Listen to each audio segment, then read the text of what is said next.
विष्णु जैन जी, शुरुआत आपसे ही करते हुए, क्योंकि जिस तरह से 1991 एक्ट का हवाला देकर लगातार मुस्लिम पक्ष अपनी दावेदारी कर रहा है और अब तो 26 मई को सबसे पहले यही तय भी किया जाना है, जिसको लेकर मुस्लिम पक्ष के हौसले बुलंद नजर आ रहे हैं।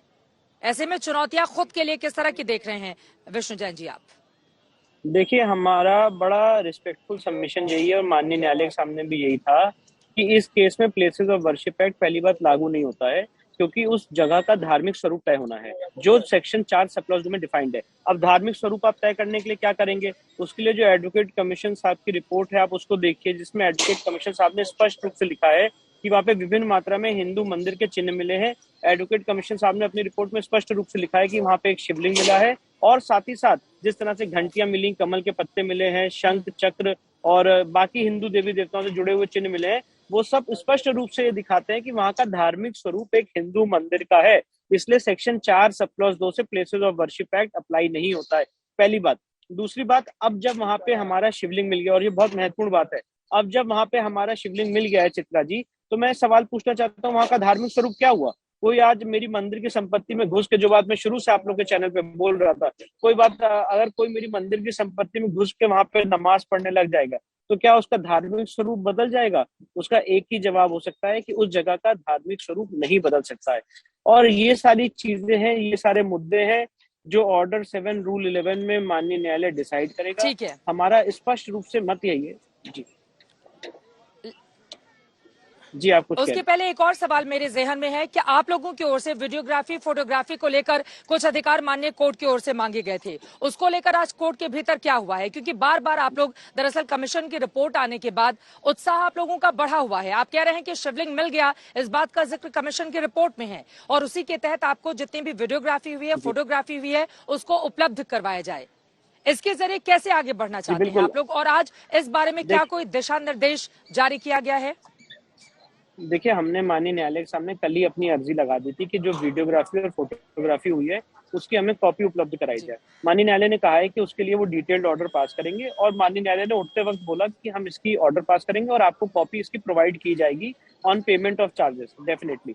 तो अभी जब हमें वीडियोग्राफी और फोटोग्राफी की कॉपियां मिल जाएंगी तो उसके बाद उसको हम अध्ययन करेंगे। अगर कोई चीज कमीशन महोदय से छूट गई है तो वो हम कोर्ट के संज्ञान में ले आएंगे। बाकी मेन मुझे लगता है ये कमीशन की रिपोर्ट मुस्लिम पक्ष के खिलाफ है, उनको कोर्ट ने 1 हफ्ते का समय दिया है अपना ऑब्जेक्शन फाइल करने का और वो अपना ऑब्जेक्शन फाइल करेंगे। साथ ही साथ अब ये जो कमीशन की रिपोर्ट है, ये मैंने यही बात कल भी कोर्ट में रखी थी कि ऑर्डर 26 रूल 10 के तहत अब कोर्ट के रिकॉर्ड का पार्ट है और इसको भी साथ पढ़ा जाना है और जो धार्मिक स्वरूप तय होना है वो इसके आधार पे ही तय हो सकता है। तो हम अब, जब से कोर्ट ने 26 तारीख को मामला सुनवाई पे लगाया है, जो पोषणीयता का विषय है उसको हम डिटेल में एड्रेस करेंगे, अपने सारे आर्गुमेंट्स रखेंगे। अभी तो मुस्लिम पक्ष को 26 तारीख को अपनी बहस शुरू करनी है, हम कोर्ट की प्रोसीडिंग्स में पार्टिसिपेट करेंगे और जो भी बातें हैं प्लेसेस ऑफ वर्शिप एक्ट का जो उनका ऑब्जेक्शन है उस पर हम जवाब देंगे उनको जब हमारा टर्न है। ठीक है, मैं सीधे असीम वकार साहब आपके पास आते हुए, जिस 1991 एक्ट को आप लोग आधार बना रहे हैं, विष्णु जैन तो सिरे से उसको खारिज कर रहे हैं, कह रहे हैं कि जिस ज्ञानवापी के मुद्दे को लेकर हम आगे बढ़ रहे हैं उस पर तो ये लागू ही नहीं होता है। तो आप लोग कितना भी इसको लेकर, उनका ये कहना है कि कहते रहें, ढोल बजाते रहें, लेकिन इसका कोई फायदा मुस्लिम पक्ष को मिलेगा नहीं, इस तरह का दावा किया जा रहा है हिंदू पक्ष की ओर से।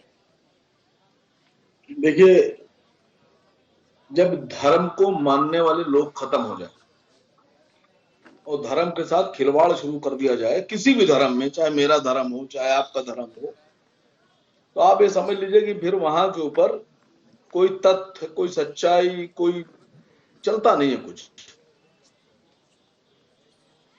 मैंने 2-3 महंतों को सुना जिन्होंने बताया कि वो जो फव्वारा है उसमें 63 सेंटीमीटर तक जो सलाई डाली गई तो वो अंदर चली गई।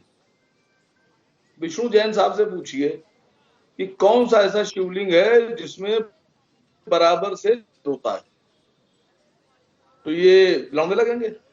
अब मसला ये है कि ये विवाद हमारे धर्म में नहीं पैदा कर रहे हैं, ये अपने ही हिंदू धर्म में पैदा किए थे।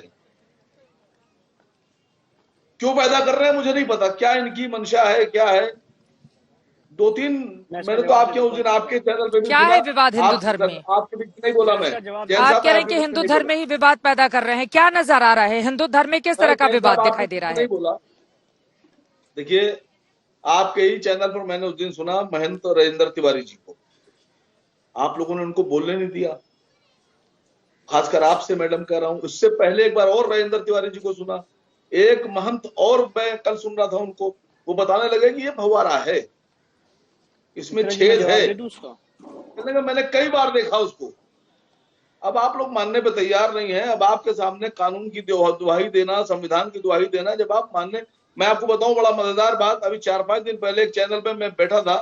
चलिए ठीक है, विष्णु जैन जी इस पर आप सुनिए जवाब दे मैडम, दीजिए, उसके बाद प्रेम शुक्ला जी मैं आपके पास आऊंगी। सर नहीं जाते आप कहाँ सुनिए बैठे थे और मैडम, क्या डिस्कशन हुआ है, चित्रा तथ्यों जी, पर बात मैडम करते हैं। और ये बुलाया बड़ा है तो दिलचस्प है बात तो आसिम बकार कर साहब, ये लेने बड़ा चित्रा जी, दिलचस्प है, इसी चैनल पर बैठकर अपने दिल की सारी बातें आप देश तक पहुंचाते हैं और फिर हमारे ऊपर आरोप लगा देते हैं कि हम बोलने नहीं देते। ये बड़ा दिलचस्प है। चले इसका सम्मान करते हुए विष्णु जी पहले उनके आरोपों पर चित्रा आप जी, जवाब दीजिए, उसके बाद प्रेम शुक्ला चित्रा जी जी फौरन देखिए, आती हूँ आपके पास। चित्रा जी सबसे पहली बात, अगर ये कह रहे हैं कि ये शिवलिंग नहीं है फव्वारा है, तो मैं तो असीम भाई से कह रहा हूँ ना कि चला के दिखाए ना। पर यहाँ पे तो कुछ और बोलते हैं और इनके जो पक्षकार हैं कोर्ट में कुछ और बोलते हैं। हमने कोर्ट में एप्लीकेशन लगाई है कि वजू खाने के नीचे जो दीवार है उसको हटाया जाए और दिखाया जाए कि भैया ये फव्वारे का पंप कहाँ से पानी आता है, कैसे खुला जाता है। तब तो उसके लिए बहुत बड़ा विरोध है। तो सवाल ये है कि आप सच्चाई लोगों के सामने बिल्कुल। आने नहीं देना चाहते हो, कोर्ट के सामने लाने नहीं देना चाहते हो। बस आप बोल दो फव्वारा है तो उसको हम मान लें, आप बोल दो तो मस्जिद हम मान लें, आप बोल दो कि वहां नमाज पढ़े मान लें। ऐसे किसी भी जुडिशियल प्रोसीडिंग में कोई पार्टिसिपेट नहीं कर सकता है। और दूसरा चित्रा जी, मैं एक बात और बहुत इंपॉर्टेंट रखना चाहता हूँ। ये जो फव्वारे की पूरी थ्योरी है, पता है क्या है? इन्होंने ये जो शिवलिंग था ये इनके कब्जे में था पिछले करीब पता नहीं कितने सालों से, और जिस तरह से शिवलिंग को इन्होंने डिस्ट्रॉय किया है, उसमें छेद किया है, अब आज छेद करने के बाद बोल रहे हैं फव्वारा है। तो पहली बात, आपने मेरे शिवलिंग के कैरेक्टर को बदला, उसको आपने खंडित किया, उसमें आपने छेद किया। अब आज आप अपने ही गलती का फायदा उठाना चाहते हो और जो फव्वारा कह रहे हैं वो दिखाए ना चला के कि फव्वारा कैसे चलता था, कितने सेंटीमीटर छेद गया था, क्या गया था, और पूरा उसका एग्जामिनेशन हो जाए कि नीचे तक कहाँ जाता है शिवलिंग। जो पीछे वजू खाने बोले ना असीम बकार साहब यहाँ पे आज आपके बिल्कुल चैनल पे बिल्कुल कि मैं रेडी हूँ दिखाने के लिए कि ये बिल्कुल। फव्वारा कैसे चलता है, बोले ये बात। पर तब नहीं बोलेंगे, तब कहेंगे कि नहीं नहीं किसी महंत ने ये कहा वो कहा। भैया टू द पॉइंट आइए कि फव्वारा है तो नीचे मैं वजू खाने की दीवार तोड़ने को रेडी हूँ और दिखाने को रेडी हूँ कि ये फव्वारा कैसे चलता है। मैं तो आपको चैलेंज कर रहा हूँ, आप दिखाइए।